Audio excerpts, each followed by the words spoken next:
नमस्कार, नेपाल ताजामा तपाईँहरू सम्पूर्णलाई हार्दिक स्वागत छ। नेपाल ताजामा तपाईँहरूले दैनिक रूपमा विभिन्न जानकारीसहितका भिडियोहरू हेर्दै आइरहनु भएको छ। विशेष गरी हामी तपाईँहरूलाई नेपाल ताजामा नेपाली कलाकारहरूको बारेमा विशेष जानकारी दिने गर्दछौँ। तपाईँहरूलाई नेपाल ताजामा आउने भिडियोहरू कस्तो लागिरहेको छ, आफ्नो प्रतिक्रिया अवश्य पनि जनाउनुहोला। र तपाईँहरूलाई नेपाल ताजामा आउने भिडियोहरू मन परिरहेको छ भने सब्सक्राइब गरी सहयोग पनि गरिदिनुहोला। आज म तपाईँहरूलाई अभिनेत्री श्वेता खड्काको बारेमा विशेष जानकारी दिन गइरहेको छु। अभिनेत्री श्वेता खड्कामाथि केही दिन यता माझी बस्तीलाई लिएर विभिन्न खाले टिक्का टिप्पणी भइरहेको छ। अभिनेत्री श्वेता खड्काले माझी बस्ती निर्माणबाट हात झिकेको र माझी बस्ती ऋणमा नहुँदा पनि ऋण लागेको भनेर पैसा उठाइरहेको भन्ने खालका आरोपहरू श्वेता खड्कामाथि लाग्दै आइरहेको छ। यसबारेमा श्वेता खड्काले स्पष्टीकरण दिएकी छन्। उनले सामाजिक सञ्जाल मार्फत निकै लामो स्टाटस लेख्दै यसबारेमा स्पष्टीकरण दिएकी छन्। अभिनेत्री श्वेता खड्काले के लेखेकी छन् म त्यो बारेमा तपाईँहरूलाई जानकारी दिँदैछु भने योभन्दा अगाडि अभिनेत्री श्वेता खड्कामाथि लागेका केही आरोपको बारेमा पनि तपाईँहरूलाई जानकारी दिन गइरहेको छु। 2072 सालमा गएको विनाशकारी महाभूकम्पका कारण सिन्धुपाल्चोकको चौतारा साँगाचोक गढी 14 मा रहेको भीमटार माझी बस्ती पूर्ण रूपमा ध्वस्त भयो। भूकम्पले भत्किएको घरले घाम र पानी छेक्न नसक्ने देखेपछि अभिनेत्री श्वेता खड्काको मन नराम्रोसँग कुडियो। स्वर्गीय श्रीमान श्रीकृष्ण श्रेष्ठ जन्मिएको ठाउँ भएकाले उनले 2074 सालमा त्यहाँका 53 घरधुरीलाई नयाँ घर बनाइदिने घोषणा गरिन्। श्वेता सी फाउन्डेसन मार्फत 2074 जेठबाट एकीकृत माझी बस्ती निर्माण सुरु भएको थियो। 2075 सालको तिहारभित्र माझी समुदायलाई बस्ती हस्तान्तरण गर्ने योजना अनुसार काम अगाडि बढे पनि अझैसम्म बस्ती निर्माण पुरा हुन सकेको छैन। 35 भन्दा बढी घरमा छानो समेत हालिसकिएको माझी बस्ती 3 वर्षसम्म पनि निर्माण नभइसक्दा अहिले चौतर्फी आलोचना भइरहेको छ। यही माघ 20 गते अभिनेत्री श्वेता खड्काले फेसबुकमा एउटा स्टाटस लेख्दै माझी बस्ती निर्माणका लागि सहयोग रकम घोषणा गर्ने दाताबाट सहयोग प्राप्त नभएको र सो बस्तीले ऋण बोकेर बसेको बताएकी थिइन्। तर यो स्टाटसले उनीमाथि नै अनेकौं प्रश्न सोझ्याएको छ। आफ्नो विवाह र रिसेप्सन पार्टीमा करोडौं खर्च गर्ने अभिनेत्री श्वेता खड्काले सोही रकम माझी बस्तीमा खन्याएर पैसा अभावका कारण निर्माणकै क्रममा रोकिएको माझी बस्तीलाई किन पुरा गर्न सकिनन् भन्ने खालका प्रश्नहरू उठिरहेको छ। आफ्नो विवाह र रिसेप्सन पार्टीमा करोडौं खर्च गरेर माझी बस्ती चाहिँ ऋणमा डुबेको भनेर भन्नु औचित्यहीन रहेको भनेर प्रायले अभिनेत्री श्वेता खड्काको आलोचना गरिरहेका छन्। तर 2 वर्षदेखि माझी बस्ती ऋणमा डुबेको भनेर सहयोग मागिरहेकी श्वेता खड्काले यो बस्ती निर्माणबाट हात झिकेको खुलासा केही दिन अगाडि भएको थियो। चौतारा साँगाचोक गढी नगरपालिकाका मेयर अमान सिंह तामाङले श्वेताले माझी बस्ती निर्माणबाट हात झिकिसकेको बताएका थिए। श्वेता सिंह फाउन्डेसनले हात झिकेपछि राष्ट्रिय पुनर्निर्माण प्राधिकरणले माझी बस्ती बनाउन थालेको मेयर तामाङले जानकारी दिएका थिए। पति श्रीकृष्ण श्रेष्ठको जिल्लामा केही गरेर देखाउने योजनाका साथ अभिनेत्री श्वेता खड्काले माझी बस्ती निर्माणको सुरुवात गरेकी थिइन्। तर बस्ती निर्माणको केही समयदेखि नै उनले आफू ऋणमा डुबेको बताउँदै आएकी थिइन्। मेयर तामाङको भनाइपछि भने अभिनेत्री श्वेता खड्काले झुट बोलेर पैसा उठाइरहेको आरोप लागेको छ। यसबारेमा अभिनेत्री श्वेता खड्काले शुक्रबार सामाजिक सञ्जाल फेसबुकमा निकै लामो स्टाटस लेखेर स्पष्टीकरण दिएकी छन्। उनले माझी बस्ती यथार्थ र भ्रम शीर्षकमा निकै लामो स्टाटस लेखेकी छन्। त्यो स्टाटसमा उनले के लेखेकी छन् म तपाईँहरूलाई पढेर सुनाउन गइरहेको छु। अहिलेका केही दिनहरूमा निर्माणाधीन माझी बस्ती र श्वेता श्री फाउन्डेसनलाई जोडेर केही मिडिया मार्फत भ्रामक समाचारहरू सम्प्रेषण भइरहेका छन्। श्वेताले माझी बस्तीबाट हात झिकिन् शीर्षकका ती भ्रामक समाचारहरूसँगै माझी बस्तीका केही व्यक्तिहरूसँग लिएका अन्तर्वार्तालाई एडिट गरेर एकीकृत बस्ती निर्माणको परियोजनालाई नै असर पर्ने खालका नकारात्मक सूचनाहरू सम्प्रेषित भइरहेका छन्। यसरी प्रकाशित र प्रसारित यी समाचारहरूको सत्यता र यथार्थलाई यहाँ सामु स्पष्ट पार्न चाहन्छु। 3 वर्ष अगाडि माझी बस्ती निर्माणका लागि अगुवाई गर्ने जिम्मेवारीलाई आफ्नो काँधमा बोक्ने साहस गरिरहँदा त्यो बेलामा मेरो अगाडि र पछाडि मलाई सहयोग गर्नेहरूको लर्को थिएन, न त मसँग प्रशस्त धन नै थियो त केवल आत्मविश्वास अनि साहस। भूकम्पले छेद विच्छेद भएको माझी बस्तीलाई सम्बन्धित सरकारी निकायहरू लगायत मनकारी दाताहरूसँग जोडिदिने एउटा कडिएको रूपमा आफूले भूमिका निर्वाह गर्न सके मात्र पनि एउटा शान्त र स्वर्गीय बस्ती ठडिन सक्छ भन्ने आत्मविश्वासले घचघचाइरहन्थ्यो मलाई। यसकै परिणामस्वरूप राष्ट्रिय पुनर्निर्माण प्राधिकरण, बागमती प्रदेश सरकार लगायतका सरकारी निकाय र विभिन्न बैंकिङ संस्था, मनकारी दाता तथा सहयोगी व्यक्तिहरूसँगको हातेमालोले आज एउटा सुन्दर बस्ती निर्माणको कार्य अन्तिम अवस्थामा पुगिसकेको छ।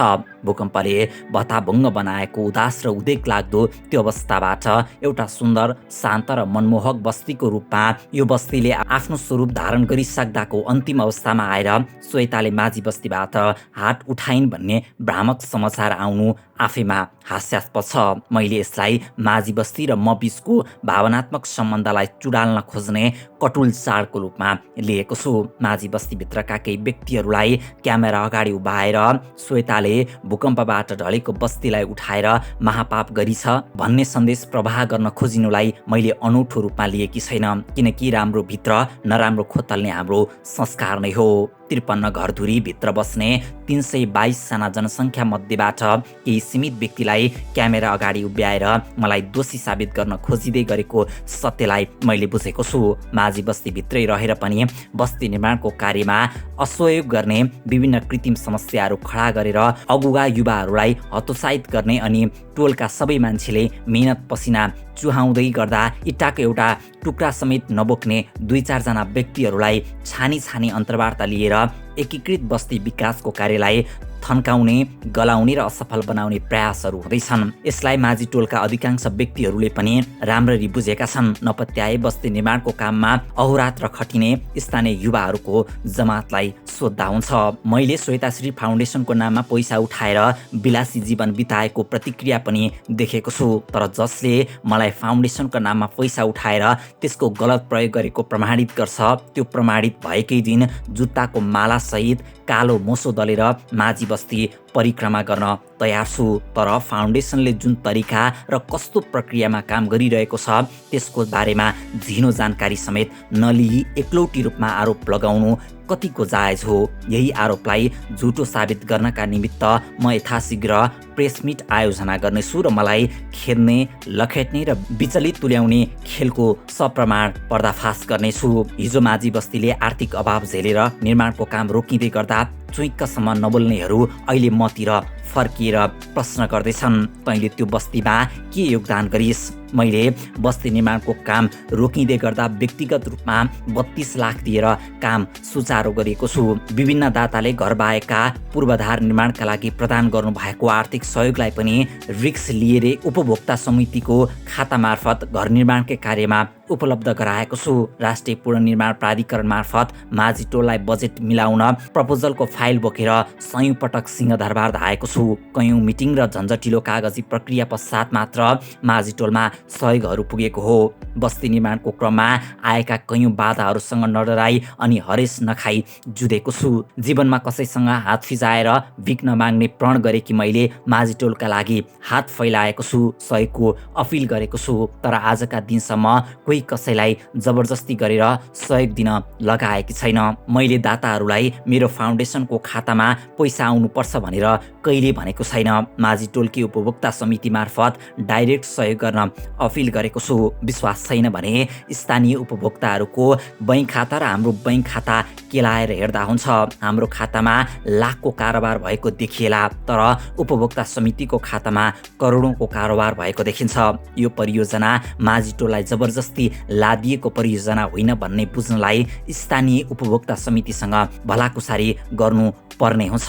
बस्ती निर्माणको पूर्व नै 8वटा घरको डिजाइन मध्येबाट हालको डिजाइन रोज्ने स्थानीयवासीहरू नै हुन्। नेपाल सरकारबाट भूकम्प पीडितले अनुदान स्वरूप पाउने 3 लाख रुपैयाँ भित्रबाट बन्ने घरका डिजाइन पनि नदेखिएको होइन, तर त्यो रकमबाट बन्ने घर अति नै सानो हुने र आकर्षक नदेखिने भन्दै स्थानीयवासीहरूकै सहमतिमा हालको घरको डिजाइन तयार पारिएको हो। घर निर्माणका लागि प्राविधिकहरूले तयार गरेको अनुमानित लागत 8,25,000 थियो। केही दाताहरूले ढोका लगायत जस्ता पाता सहयोग गर्ने प्रतिबद्धता दिए अनुरूप त्यो सामग्रीको मूल्य कटाएर 7 लाख मूल्य बनाउन सकिन्छ भने अन्तिम लागत मूल्य निर्धारण गर्ने पनि स्थानीयवासीहरू नै हुन् र घर निर्माणको सम्पूर्ण जिम्मेवारी बोक्ने पनि निर्माण समिति नै हो। सरकारी अनुदान बाहेक अन्य नपुग रकम 4 लाख ऋण स्वरूप लक्ष्मी बैंकबाट लिने भनेर साझा सहमति जुटाउने पनि स्थानीय उपभोक्ता समिति नै हो। याद रहोस्, सरकारी अनुदान प्राप्त गरेका उपभोक्ताहरूलाई घर निर्माणकै कार्यमा कुनै पनि संस्थाले आर्थिक सहयोग गर्न नपाउने प्रावधान छ।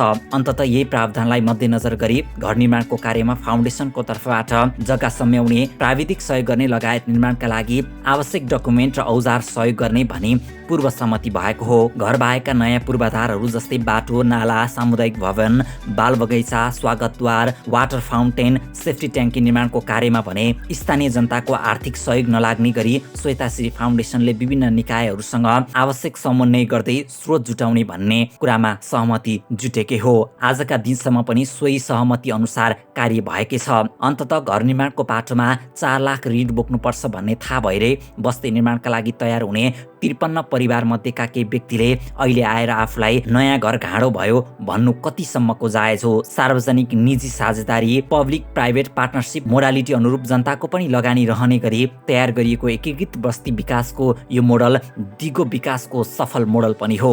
एनजिओहरूले सबै कुरा गरिदिनुपर्छ भन्ने परनिर्भरताको सोचाइलाई चिर्नका लागि जनताको सहभागिता र लगानीलाई आत्मसात गरिएको हो। 4 लाख ऋण बोकेका माझी परिवारले ऋण मात्रै देख्नु तर आफ्नो अचल सम्पत्तिको मूल्य बढेको नदेख्नु विडम्बनापूर्ण हो। बस्ती निर्माण पूर्व 25,000 आनामा बिक्री हुने जग्गाको मूल्य अहिले 90,000 पुगेको छ। 7 लाखमा बनेको घरलाई अहिले 12 लाख दिएर खरिद गर्न चाहनेहरू छन्। त्यसो त माझीहरूले बोकेको ऋणको भार तिर्नका लागि होमस्टेको परिकल्पना गरिएको छ, जसले स्वरोजगार सृजना भई आम्दानीको स्रोत हुनेछ र ऋण तिर्नका लागि सहजता आउनेछ। यसका लागि भौतिक पूर्वाधार निर्माणको सम्पूर्ण कार्य सकिनु जरुरी छ।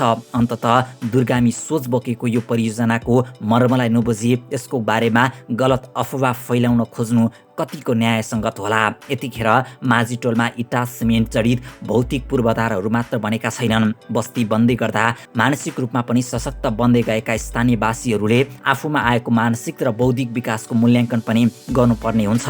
बनाएको घर भत्किन्छ तर मानसिक सशक्तिकरण कहिले भत्किँदैन। अन्ततः बन्दै गएको माझी बस्तीलाई सम्पन्न गर्नु मेरो धर्म अनि कर्म हो। मैले अपिल गरेको आर्थिक सहयोग नजुटे पनि त्यो बस्तीलाई सम्पन्न गर्ने जिम्मेवारी मेरो नै हो। म मेरो जिम्मेवारीबाट विमुख हुने छैन। माझी टोलबाट हात झिकी भन्नेहरूलाई म एउटै सन्देश प्रवाह गर्न चाहन्छु। जबसम्म मेरो सास चलिरहन्छ माझी बस्ती मेरो मन मस्तिष्कबाट हट्ने छैन। मेरो अन्तिम इच्छा, म मर्दा मेरो लासको चिता पनि माझी बस्तीकै आँगनमा रहेको इन्द्रावती बगरमा बगाइयोस् र मेरो अन्त्येष्टि त्यहीँ गरियोस्। उही तपाईँकी छोरी चेली श्वेता खड्का।